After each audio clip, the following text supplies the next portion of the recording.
So I just got back from Harbor Freight, and man, it is pouring out there. As you see, the 240 is all wet, and I should have covered up the trunk. Now I'm gonna have water in there, which is bad. I took it off because it stopped raining, but now I gotta put something back on there just stop the water from getting in there. I picked up some tools to try to remove the rust from the bolt holes that hold down the seat. So let's go ahead and attempt that. Let me show you guys what I'm talking about. And it looks like they might work due to them being still skinny, and then the brushes, hopefully they're strong enough to remove the rust from the bolt hole. So I'm gonna go ahead and take the seats out. They're not bolted on, they're just in there. I'm gonna take the seats out, and then I'm gonna show you guys the rusted areas. I don't know if you guys could see it pretty good or not, but inside the bolt holes there is quite a bit of rust. So I am going to use those wire brushes that I bought and hook them up to the drill, spray some WD-40 in there, and then try to clean out the holes, and probably throw some paint in there so they do not get rusted.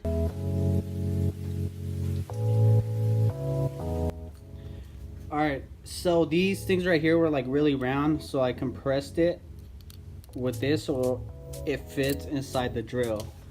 As you can see, the hole for the drill isn't that big, so now with folding it, it fits right in there perfectly.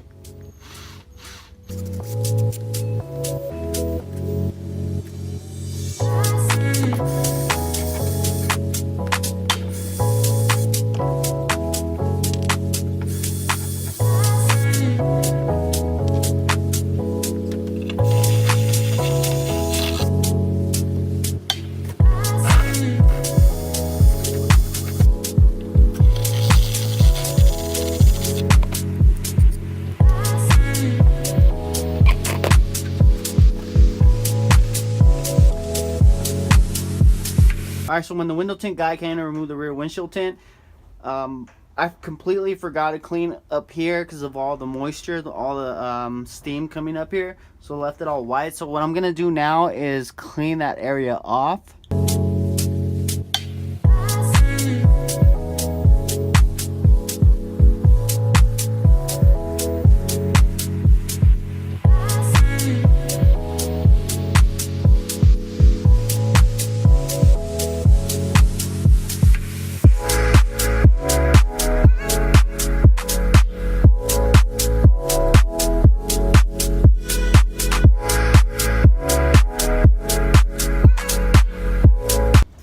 Alright, as you guys could see, most of the rust inside the bolt holes came off. I do not have the proper tools to continue to clean them. I do need to go get some more brake cleaner just to spray in there and get all the extra residue of rust left over in there to remove that. So I'm going to wait for another day to finish that up. As far as the sunroof goes, that looks a million times better than what it did before, and it looks shiny now. I know you guys can't really see right. And now my roof panel doesn't entirely quite look like shit. I mean, I missed a spot right there, but I'm gonna have to end up cleaning it the right way pretty soon, along with the rest of the panels. I mean, they're all pretty good. Even the panels that are off of the vehicle right now, I know the interior looks like shit right now, but I do have all of the panels for that. And then this panel right here looks pretty good too. I mean, everything is good. I just need to clean it up really good, and then armor all. I'm trying to get this car looking as clean as possible and clean every inch of it. I mean, the interior, all that like stuff and the sound deadening stuff doesn't really bother me since I won't see it, so that can stay. I do need to remove that old piece of carpet. Yes, but that whole carpet thing will have to wait until I get the new one, so we're not even worrying about that right now. I did want to show you guys how I did the brackets, the mounting brackets for the rear diffuser.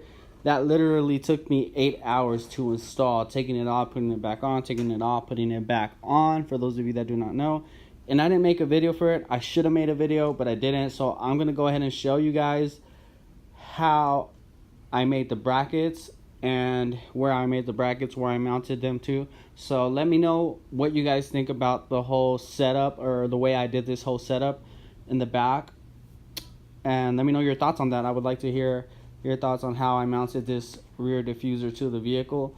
And it does not move at all. Like it's sturdy on there. I know there's like a little gap right there, but I'm gonna get one of those plastic moldings and then put it on the edge of that diffuser so it doesn't keep scratching up the rear bumper or the side, and hopefully it covers up that gap right there.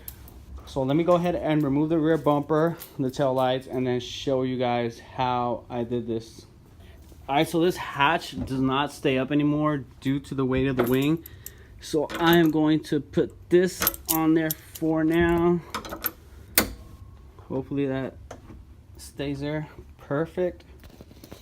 So in order to remove the tail lights and this piece right here, I do have to unscrew these right here in order to remove this wing. So if you guys missed that video, go ahead and check it out. I actually ended up making some mounting brackets for the Car Shop Glow spoiler. It only came with these like fiberglass tabs. I ended up going to Lowe's and I ended up finding, actually I think it was Home Depot, yeah, Home Depot, and I ended up finding these L-shaped brackets that fit on here perfectly. I just put a little nut in the bottom as a spacer in order for it to sit flush. I just got these little tabs right here that were in the section where I found these, and then they were like little straight tabs, and I bent them and I screwed them on and drilled holes to match. So yeah, basically made it work. So it has 4, 1, 2, 3, 4, and then once this goes on for good, I'm gonna unstick the double-sided tape and then stick that to the tail lights. But for now, I'm just going to go ahead and remove this and show you guys how I did the bracket for the rear diffuser.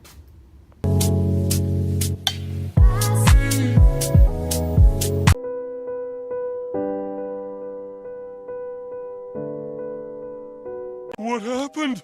I don't know. So I got these flat bar aluminum bars from Home Depot, and I ended up drilling through this bumper support or crash bar, bash bar, whatever you want to call it, and I ended up bolting these on. One thing about drilling through this aluminum bar is you got to get one of those clamp things to clamp this on, so that way it holds it while you drill, because the drill bit will get stuck in there and it'll want to spin it around and you could get really hurt with that. So I would suggest doing that. So on this end, I got the same type of bar, and then there was already an existing hole right here, so I just ended up putting the screw in there and the nut behind it, and then screwed that on there. And then I actually had to keep bending them and cutting these bars to get them to the exact height. I also had to keep cutting this rear diffuser on this angle right here to get it to fit perfect. And then I ended up putting 2 more back there that hold it towards the back. Let me go ahead and try to show you guys that if possible. As you guys, hold on, give me a second. It's just white because it's like all dirty. I need to clean it up.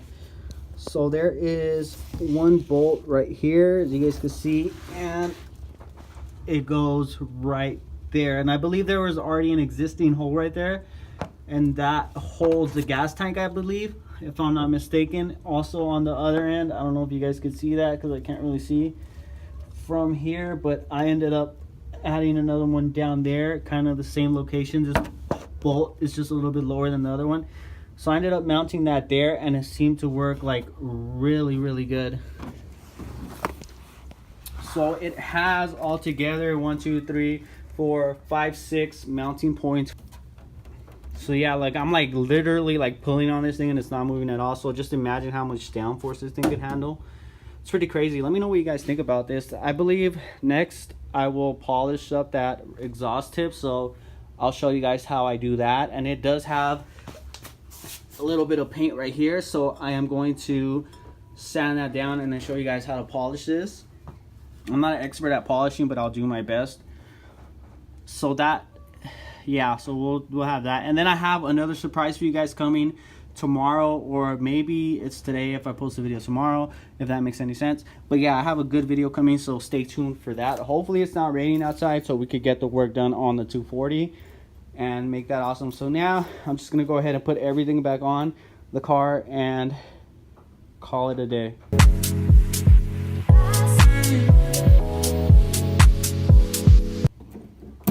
And just like that, the rear end is back on.